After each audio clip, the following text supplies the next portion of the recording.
A Terra foi formada a partir de uma nebulosa solar, pesa 5.972 iotogramas e seu raio é de 6.371 quilômetros.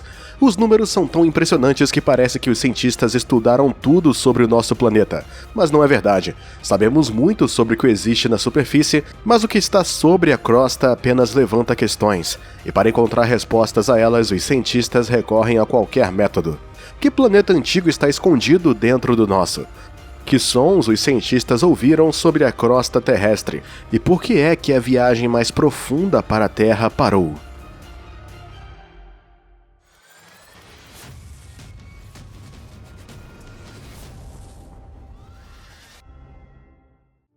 Antes de mais nada, a nossa Terra é constituída por 3 camadas principais. A primeira é a crosta.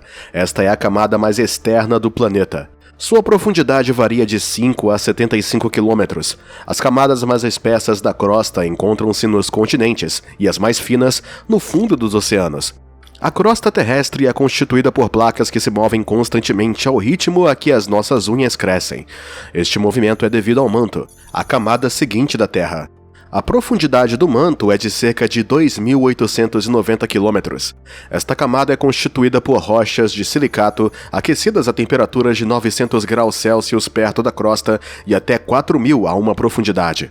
Quando esta substância incandescente rebenta para cima, ocorrem erupções vulcânicas. A última camada do planeta é a mais misteriosa. Este é o núcleo, o coração da nossa Terra. O raio do núcleo é de cerca de 2.180 km. O núcleo interior é sólido e, presumivelmente, composto de ferro. O exterior é líquido e constituído por uma liga de níquel e ferro. Além disso, o núcleo interior gira a uma velocidade diferente da do nosso planeta. Para estudar os segredos das camadas interiores do planeta, cientistas fazem várias medições. Durante uma dessas tomografias sísmicas do planeta, os cientistas descobriram algo de estranho, nomeadamente os misteriosos caroços que flutuam dentro do manto terrestre. Alguns destes nódulos combinam-se para formar regiões de grande escala. Os 2 maiores estão localizados sob a África e sob o Oceano Pacífico, mas algo mais é interessante. Eles não apenas flutuam no manto do planeta, mas criam uma anomalia única. Em particular, falamos da anomalia sul-africana, que enfraquece o campo magnético do planeta. Alterações graves no campo magnético podem levar a consequências catastróficas, até uma mudança nos polos. Mas a anomalia descoberta, felizmente, ainda não é tão forte.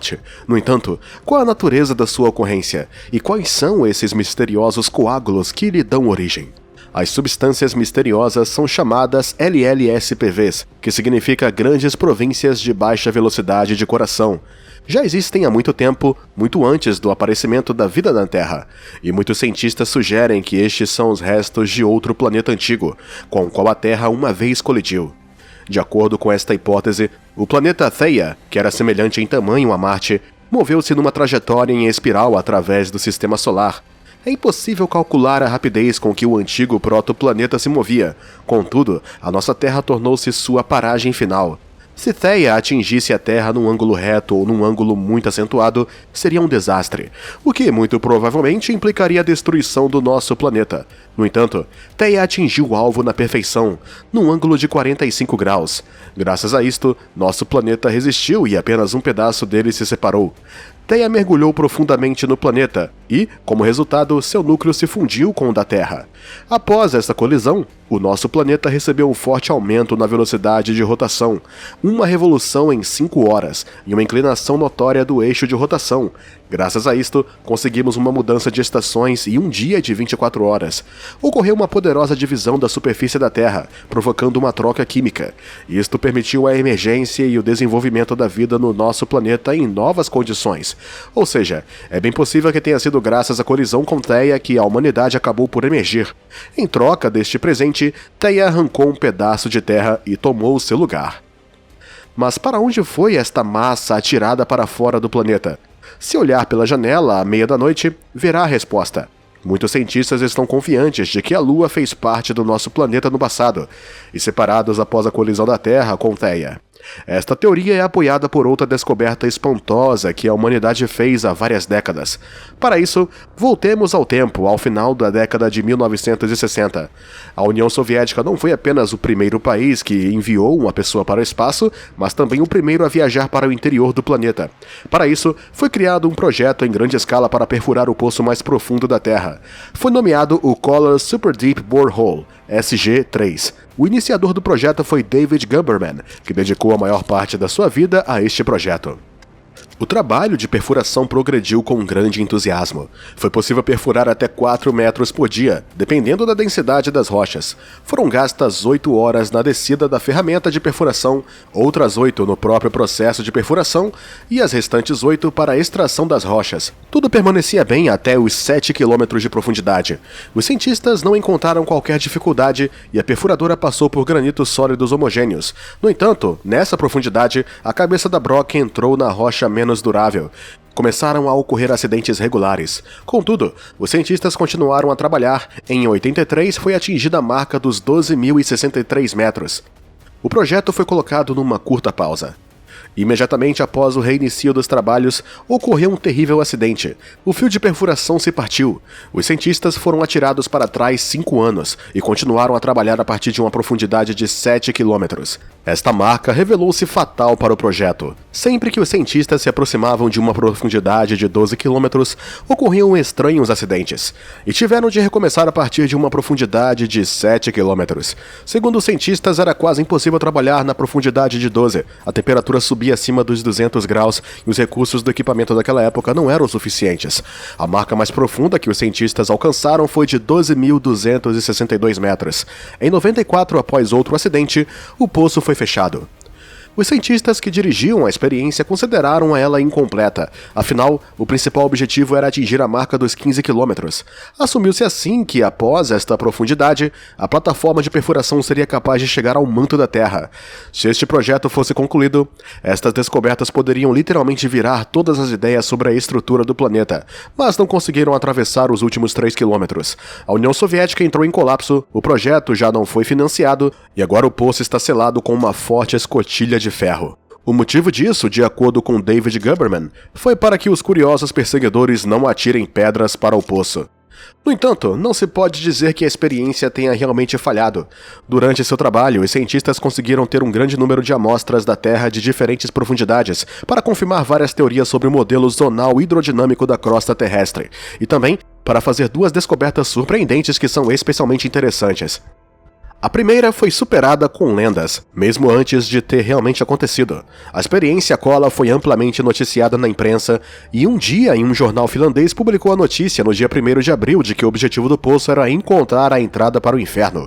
A notícia humorística foi captada pelos jornais americanos, que começaram a falar dela com toda a seriedade. Como resultado, uma lenda se espalhou pelo planeta que, quando o poço foi perfurado na profundidade de 14,5 km, saíram para um enorme espaço vazio. A temperatura neste espaço atingiu os 1.100 graus. Tendo baixado o microfone até esta profundidade, os cientistas gravaram gritos humanos que dilaceravam um coração. Os jornais americanos chamavam-lhe os gritos dos pecadores torturados no submundo. E anos mais tarde, uma gravação supostamente real, capturada por microfones a partir dessa profundidade, espalhou-se pela rede.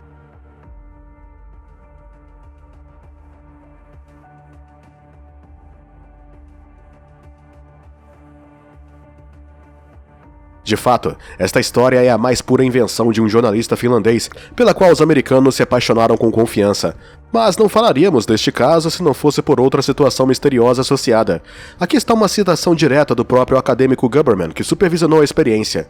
Quando me perguntam sobre esta história misteriosa, não sei o que responder. Por um lado, as histórias sobre o demônio são um disparate. Por outro lado, como um cientista honesto, não posso dizer que sei exatamente o que aconteceu aqui. De fato, foi registrado um barulho muito estranho, depois houve uma explosão. Alguns dias mais tarde, nada do gênero foi encontrado com a mesma profundidade. Mas outra descoberta espantou a parte científica da sociedade. Como já foi mencionado, os materiais do solo eram regularmente levantados da profundidade do poço. Particularmente de interesse foram as amostras levantadas a partir de uma profundidade de cerca de 3 km, e depois de um estudo aprofundado dos materiais, se verificou que eles coincidem quase completamente com os materiais do solo trazidos pelos cosmonautas americanos da Lua. Assim, a teoria que a Lua faz parte da Terra, que se partiu após a colisão com Theia, tornou-se ainda mais provável.